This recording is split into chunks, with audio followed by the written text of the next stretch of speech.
Okay, right. So welcome to this lunchtime symposium. I'm delighted to join you here. I hope you're enjoying the conference.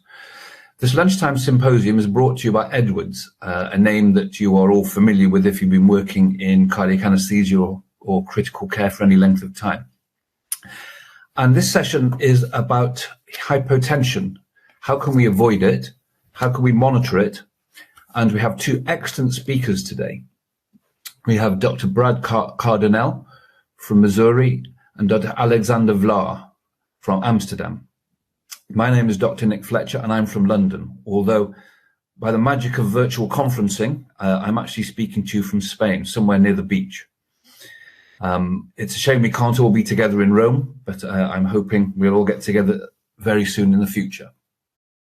Hello, I'm Dr. Nick Fletcher from the Cleveland Clinic, London, and this is my recorded talk in which I've got 10 minutes to talk to you how I see the role of hemodynamic monitoring during and after cardiac surgery.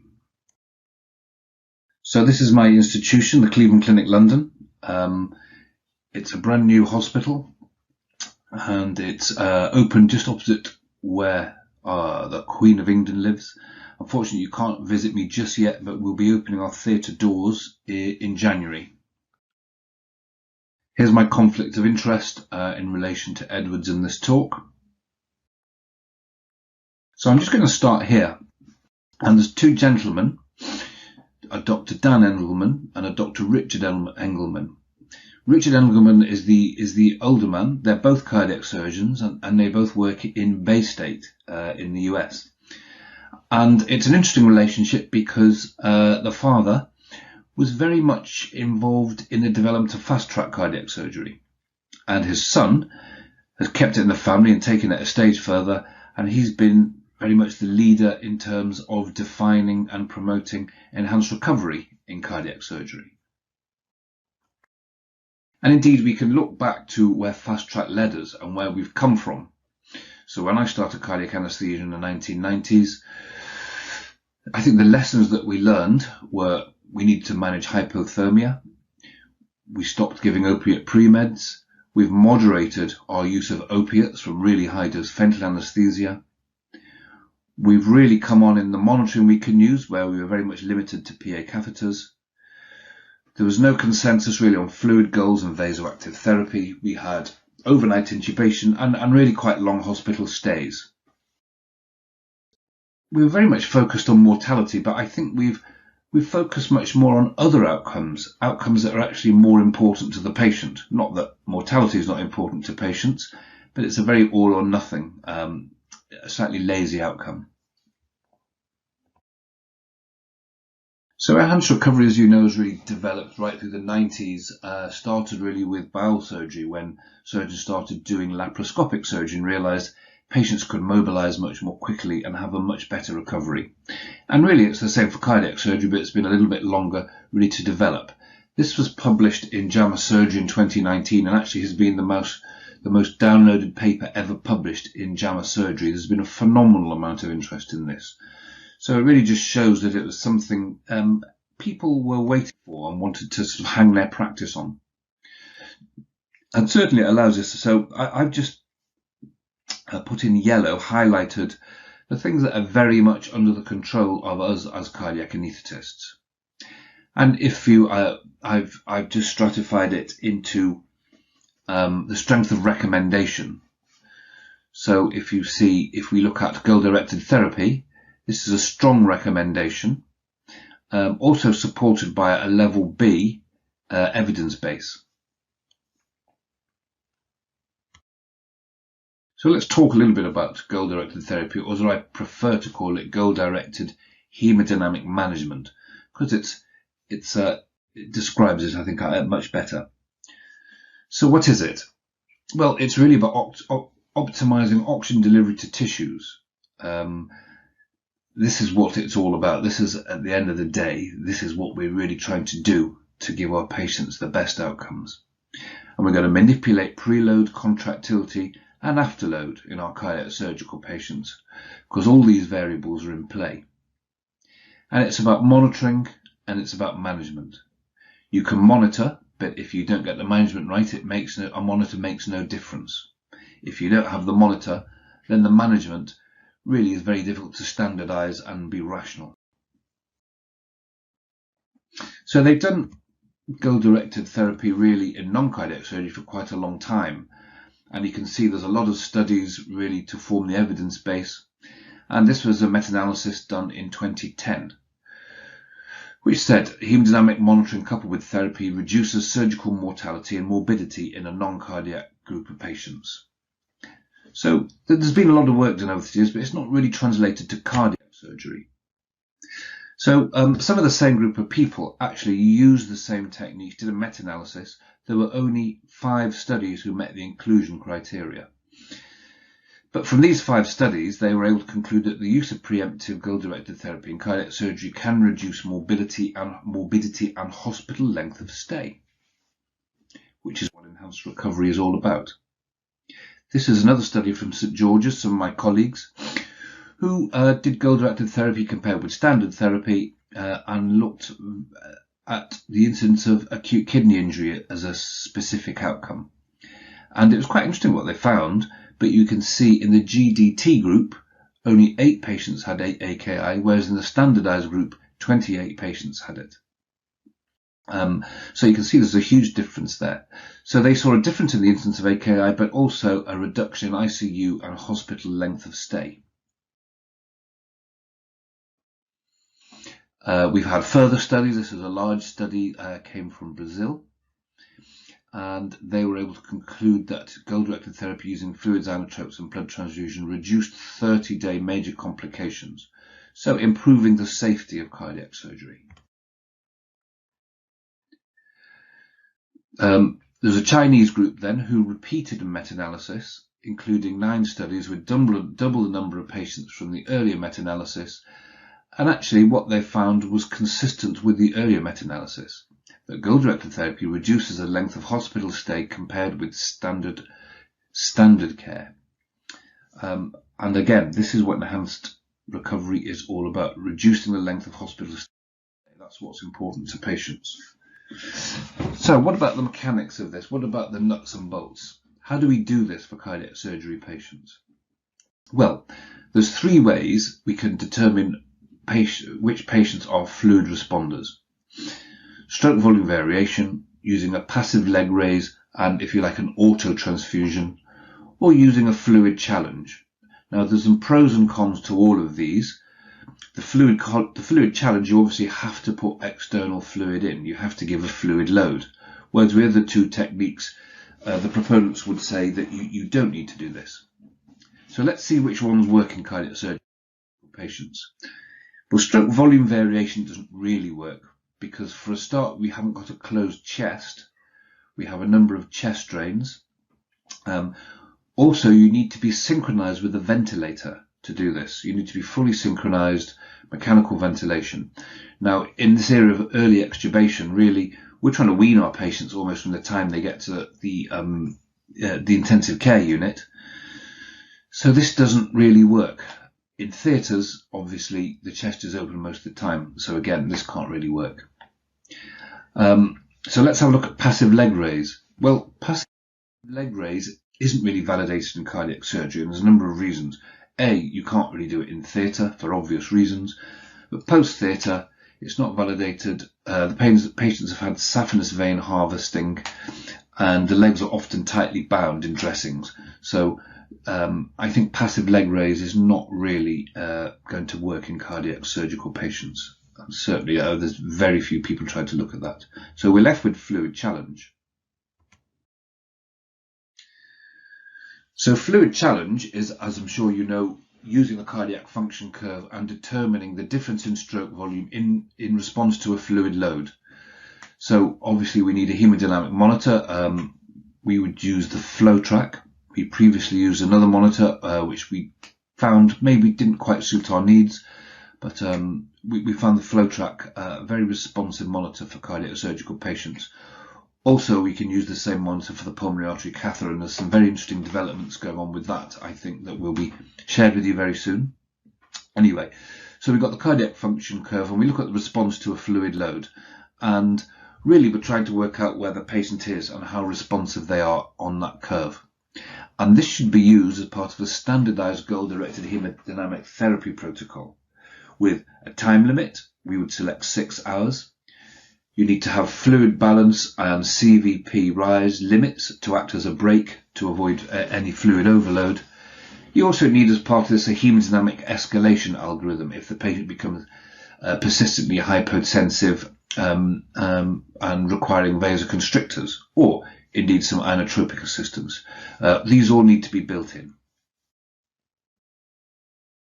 And the way we use our monitoring and our hemodynamic therapy is we put in a flow track right from the start of cardiac surgery, and we calibrate it, and we get our baseline values of stroke volume. Some patients may have very low stroke volumes and actually will tolerate a lower stroke volume without seeing organ dysfunction. We tend to be restrictive around crystalloid fluids in cardiac surgery, and we don't start protocolized hemodynamic therapy until ICU admission. Post-cardiopulmonary bypass is pretty much the same. We would use our flow track again. We track our stroke volumes.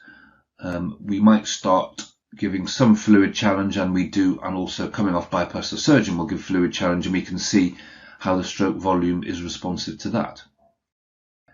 We can use the stroke volume and cardiac index, obviously, to determine whether we need some vasoactive support, and echocardiography can similarly help us with that.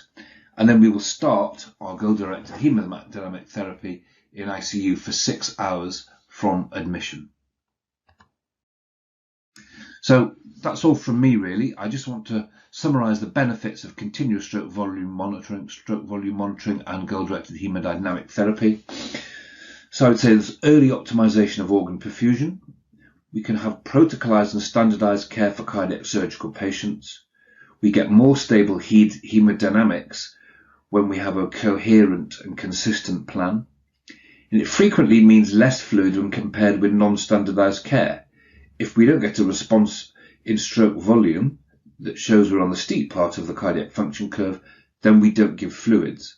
And indeed, patients who we've seen managed in another area without continuous monitoring actually have consistently had more fluids than our patients in the protocolized therapy.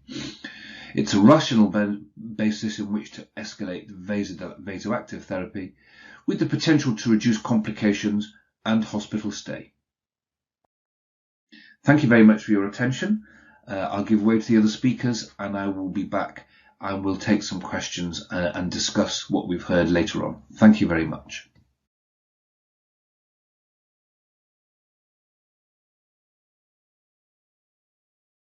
This is the agenda I would like to go through with you today. So, hypertension in the ICU, is it a problem? How often does it occur? So, we performed a large prospective data collection on hypertension in the ICU. 499 mixed ICU patients, in which in the first admission period we measured beat to beat prospectively blood pressure values and defined hypertension as a MAP below 65 for 1 minute or more. So in this observation period of approximately 4 hours, a bit more, 25% had no hypertension, but 75% has hypertension, with a duration of 52 minutes in this plus minus 4 hour period. And then you might think, okay, it's 65 millimeters mercury, 1 minute below, how big is this problem? But a significant part of patients also had a MAP below 55 or even 45 millimeters mercury. So it is a problem.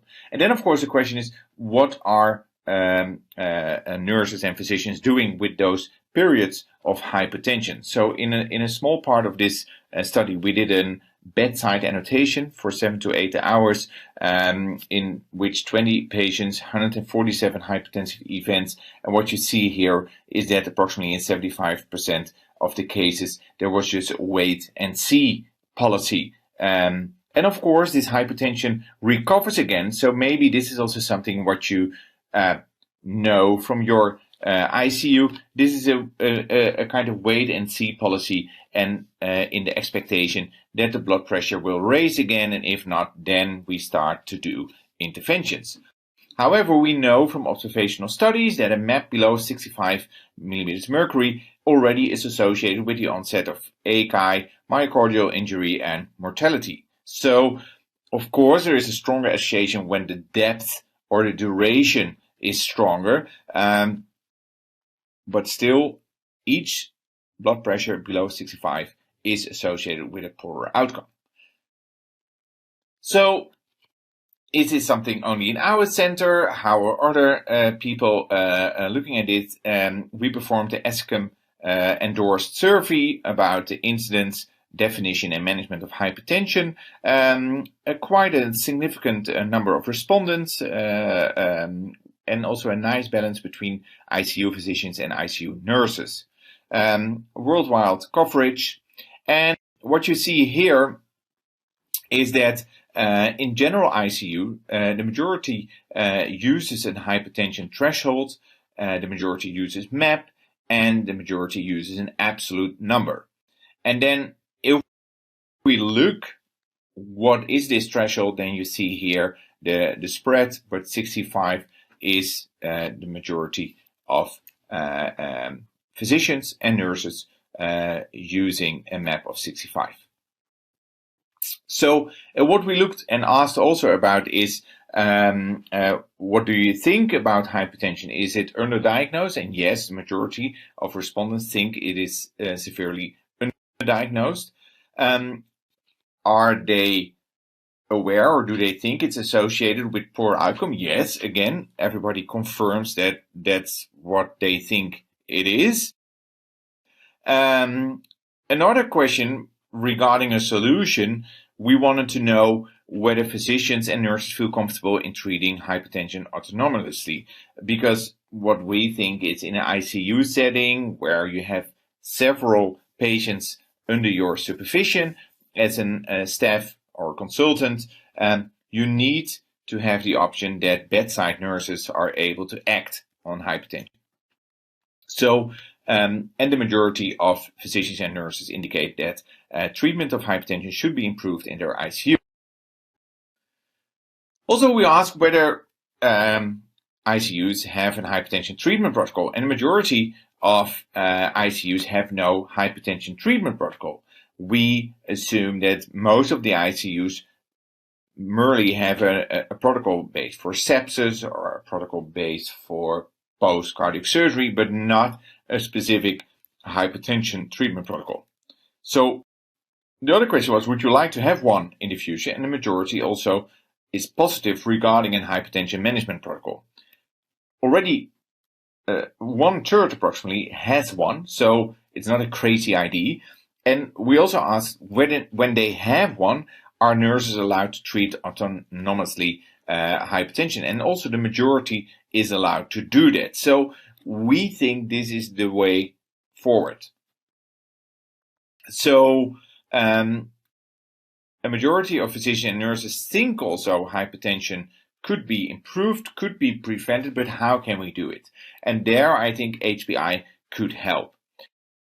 So HPI in the ICU, HPI has been developed, trained and internally on ICU patients. However, external has only been done on surgical patients. So first we needed to do external validation of HPI in the ICU.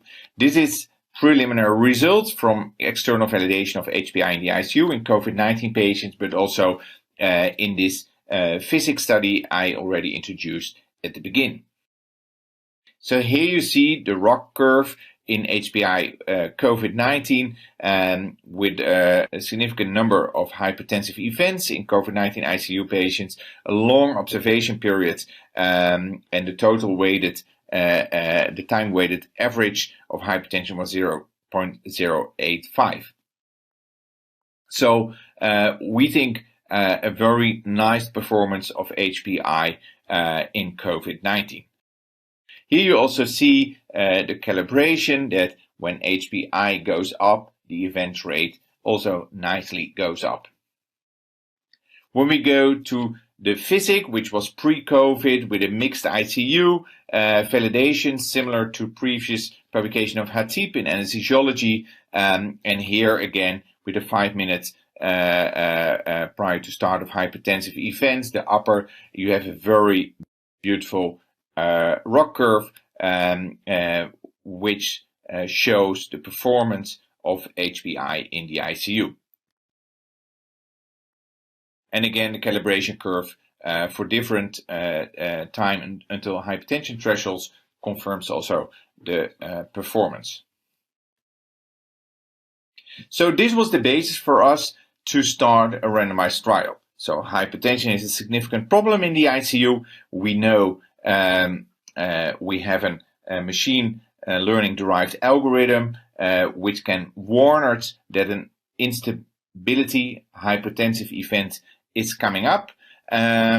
We have a situation in which we think a nurse-driven protocol would work, and also within this prospective observational study, we notice hypertension is most severe in cardiac surgery patients. So this was the basis for us to design the HYPE-2 trial, a single-center randomized controlled trial of HPI versus standard care in elective cardiac surgery.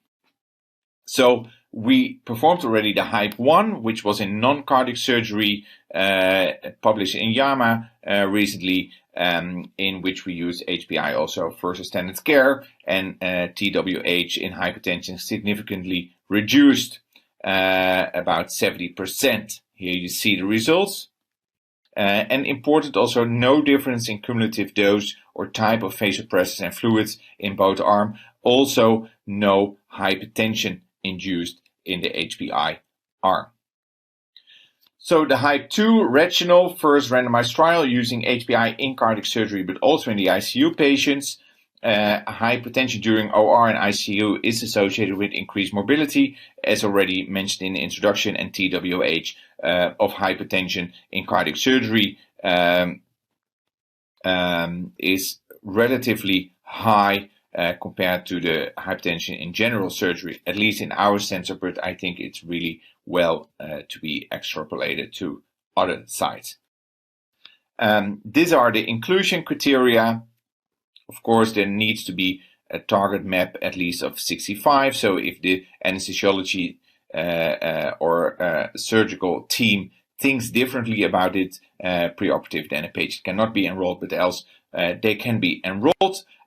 Here we have the intervention period in the operating room and in the intensive care. During the pump time, the patient is not part in the study. Of course, data is collected, but if there is no pill-still flow, we cannot use the HPI. We have a treatment algorithm based on the secondary screen. We try to find where the patient might benefit most, which is diagnosed if the HPI is going up and treated when the MAP is below 65 or the HPI is above 75. We evaluate the effect of the intervention and do it again if needed. This is, of course, more easy maybe in an operating theater setting. In the ICU, we made it very easy to use for nurses, preload, where you can give a fluid bolus. You can repeat it, but if after 2 repetitions you need to intervene again, the physician needs to be consulted. Contractility, the same if dobutamine, because that's a fast reacting intervention, is running, you can adjust that. If it's not yet running, then norepinephrine can be used. Of course, it's also a bit better intervention, but again, always consult the physician. And the afterload, again, also with the norepinephrine. So there is a situation in which a nurse can freely adjust and do interventions, and after most of the times 2 steps, they need to consult the physician. So with this presentation, I hope you all realize hypertension is related with poor outcome and is a serious problem in the ICU. ICU professionals recognize the problem and would like to have a solution, but hypertension can be identified prior actual occurring using HPI. So a HYPE-2 randomized trial is ongoing and will be important for clinicians, and I hope in the next presentation to be able to update you on those results. Thank you very much. Thank you so much, Alexander. That's a really interesting presentation, and we'll really look forward to that HYPE-2. So there's a couple of questions come in, but what we're going to do is just hold off on questions. I would really encourage people to put some questions in, and we're going to have a session at the end where we'll discuss the significance of what you've heard, and we'll have the opportunity for those questions. So what I'm going to do is introduce our next speaker, which is Brad Cardonell, who is an assistant professor at the University of Missouri School of Medicine, and he's going to give us a little bit more information about how they would use and how he views HPI. Awesome. Thank you, Nick.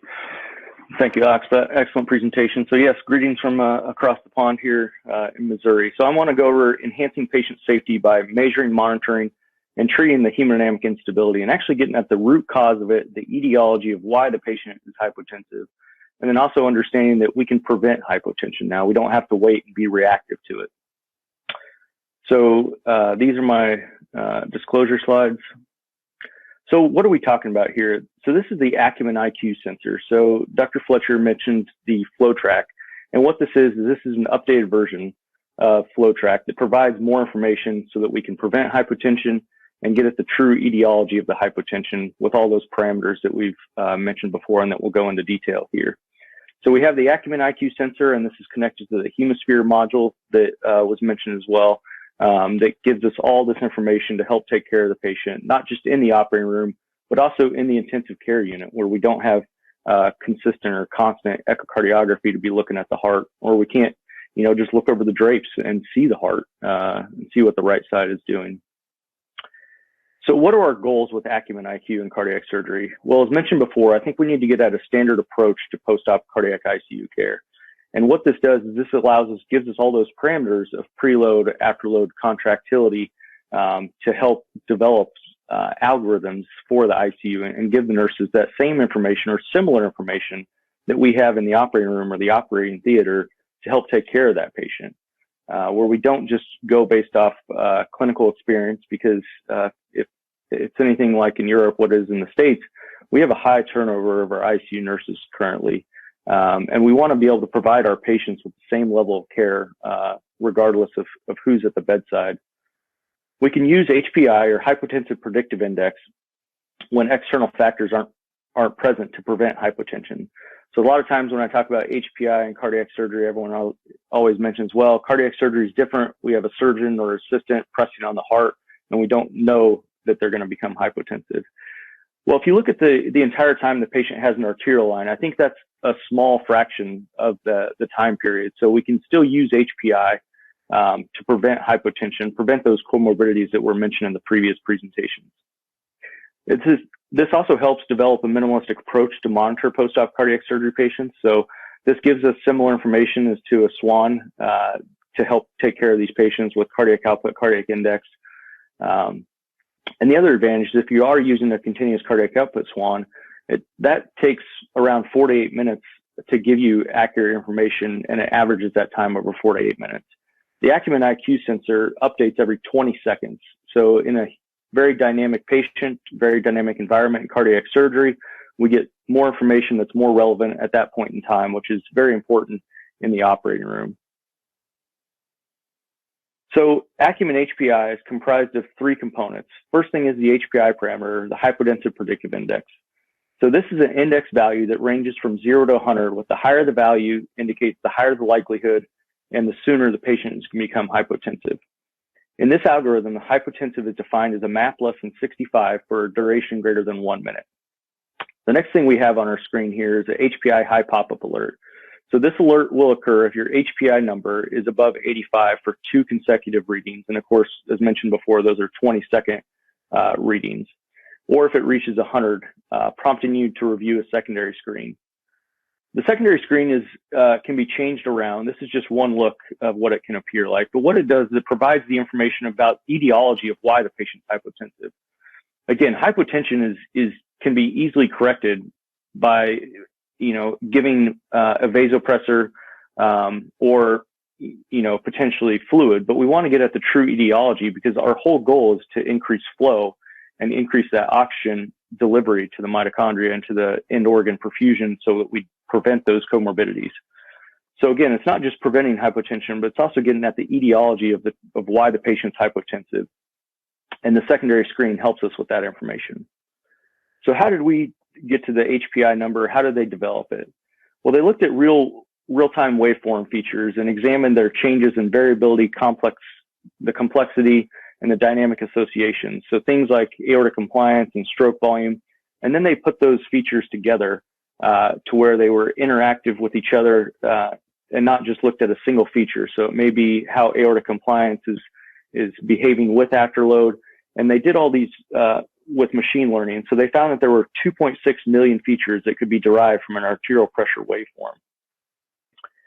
So they took those 2.6 million features and put them through machine learning techniques such as individual feature performance analysis, followed by a sequential feature selection. And they found that there were 23 predictive features of hypotension. So out of this 2.6 million, they found that 23 helped predict hypotension, and that's how they developed the HPI algorithm. So does it work? So this is the validation data here that shows how HPI performs. If you look at the table on the right, you see in the first column the HPI value, or the HPI range. So again, we keep mentioning 85 as kind of a threshold of hypotension, but honestly, the way I use this in my practice too is just a delta HPI. So if my HPI is running 30 or so, and then I climb to 60, it alerts me to be, start looking for those secondary parameters to see if something's trending down, like contractility measured by DPDT or cardiac index, or look at the volume status of the patient. So if we look at the HPI number here, let's look at a threshold of 85. We can see that the event rate that occurs here is around 93%. Well, that's great, but how much time do we have to intervene? Well, there was a median time of 4 minutes to intervene. So these are true numbers that can predict hypotension with a high likelihood, and also give you the time to intervene before the patient becomes hypotensive. So why would you not want this, right? It's been mentioned before, we don't expect our pilot to hit the trees before they pull up. We want them to know that we're leaning, that we're flying towards the trees and prevent that. And this is the same thing in anesthesia and ICU care. We need to prevent these hypotensions, to prevent the comorbidities, to help better care for our patients.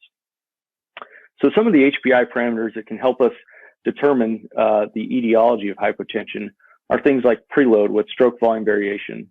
Now, this was mentioned before. This may not be relevant in all of our patients, but we can also use delta stroke volume to tell if a patient's preload responsive, to give them a fluid bolus, as Dr. Fletcher mentioned, see where they're at on that curve. So we have preload. The next thing we have is contractility. So we have DPDT, or systolic slope. What this is measuring the maximum upslope on the arterial pressure waveform from a peripheral artery. So it's a different parameter than what we're used to. And also this kind of gives us a parameter of contractility when we don't have an echo present. And when we do have echo present, it allows us to correlate the contractility, or the DPDT, with that echo to know where that patient lives at and what their normal is, or where we need to keep them at to perform stable hemodynamically. Next parameter we have is EACTAIC, which is dynamic arterial elastance, which this is a element that tells us if the patient's a pressure responder with a fluid bolus. So it predicts if the pressure is actually going to respond to a patient that's preload responsive. We know by a patient being preload responsive, their stroke volume will increase with a fluid bolus. But if our goal is pressure, we may not know that just based off the stroke volume variation or delta stroke volume. So this gives us another parameter to help assess that. And we'll dive a little bit deeper into that in just a second. So the first thing is that we talked about for contractility is systolic slope. So DPDT. So this is a measure of the upslope of the arterial pressure waveform on the peripheral artery using that Acumen IQ sensor. It measures the maximum rate. And what this does is this kind of correlates to our echo measurement of DPDT during isovolemic contraction. So if you recall in our echo, we can measure the mitral regurgitant jet during isovolemic contraction to have an assessment of contractility of the left ventricle. This correlates to that as well. Now, the absolute number isn't as important as the trends in this case. So if you look at the two numbers side by side, your echo measurement and your arterial pressure measurement are going to be two different numbers. But what you'll find is they trend very well together. So you can find out where that patient's normal value is and know that if you need to increase the contractility based off that. Now, I will say you need to use caution in this when the patient has a low SVR. They're extremely vasoplegic, which isn't uncommon post-pump. But it has to be kind of extreme vasoplegia for it to not correlate well from what I've seen when I use it. And they've also seen in a paper in high cardiac output, it may not be as accurate, but we're talking about cardiac outputs above around 8 or 9, 10 liters a minute. So dynamic arterial elastance, what this is it's actually a ratio of the pulse pressure variation to stroke volume variation. So it tries to tell us where we're at along this elastance curve. So again, the first caveat we need to have is the patient needs to be preload responsive in order to use this parameter. And they also need to be either hypotensive or kind of nearing a hypotensive event if we're going to increase their pressure. So again, a patient that's preload responsive, if we give them a fluid bolus, we're assuming and knowing that the patient's going to increase their stroke volume with that new fluid bolus. The question is will their pressure actually increase? So an EA dyne greater than 1 suggests that a volume bolus will increase that patient's pressure. Whereas a EA dyne less than around 0.8 or less than 1, there's kind of a gray zone, just like we have with any of our parameters. That means that even though the patient's preload responsive, they're actually not going to increase their pressure. And so if our goal is to increase our pressure, we may need to lean more towards a vasopressor and or fluid bolus, depending on what our goals are in that situation. Again, these are monitors, and these are meant for physicians and clinicians to interpret. And so we need to know the caveats of how they work and know what our overall goals are. So this is a video here that kind of goes over a high EA dyne or a patient that is a pressure responder. So we can see our pulse pressure variation and stroke volume variation gives us a ratio of 1.5. We know the patient's preload responsive by SVV greater than 13, or maybe we did a delta stroke volume before this to know the patient's volume responsive. So we can see in the animation here, the patient's getting a volume bolus.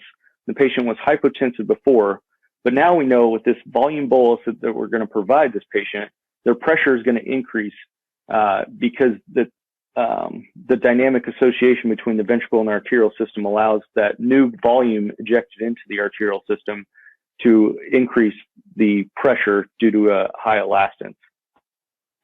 So now we can look at the opposite situation as well when we have a low EA dyne. So again, this patient is going to be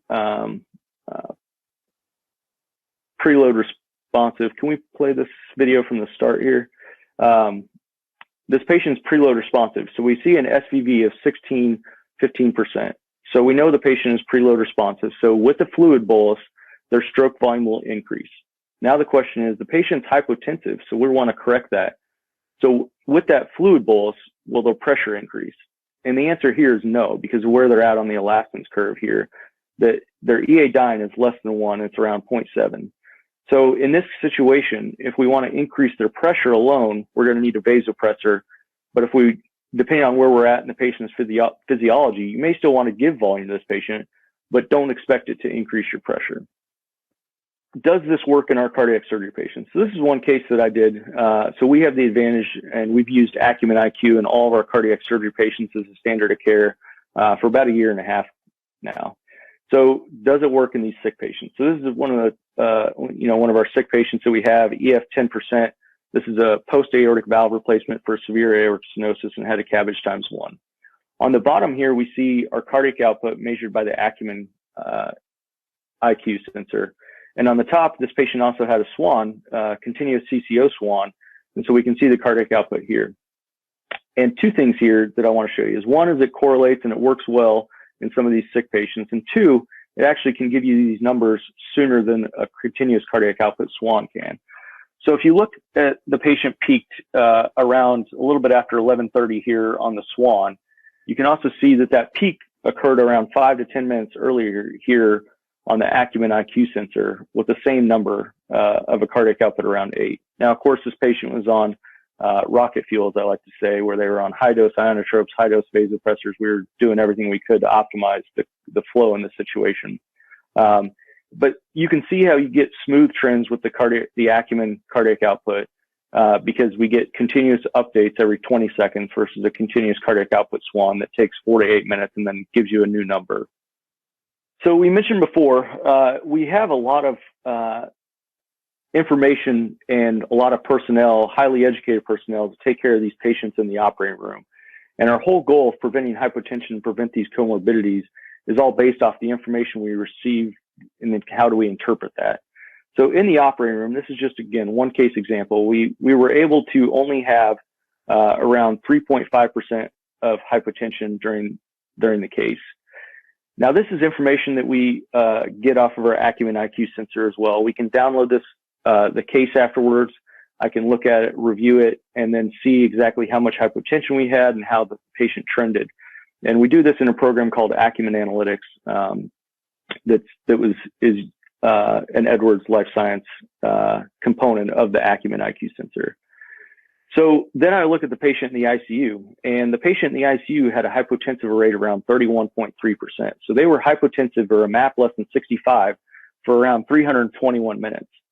And kind of my point of this slide is it doesn't matter how much how well we take care of the patient in the operating room, and how, when we have echocardiogram, we have a cardiac anesthesiologist or a consultant anesthesiologist, we have a cardiac surgeon, we can see the heart, we have all this information in the operating room.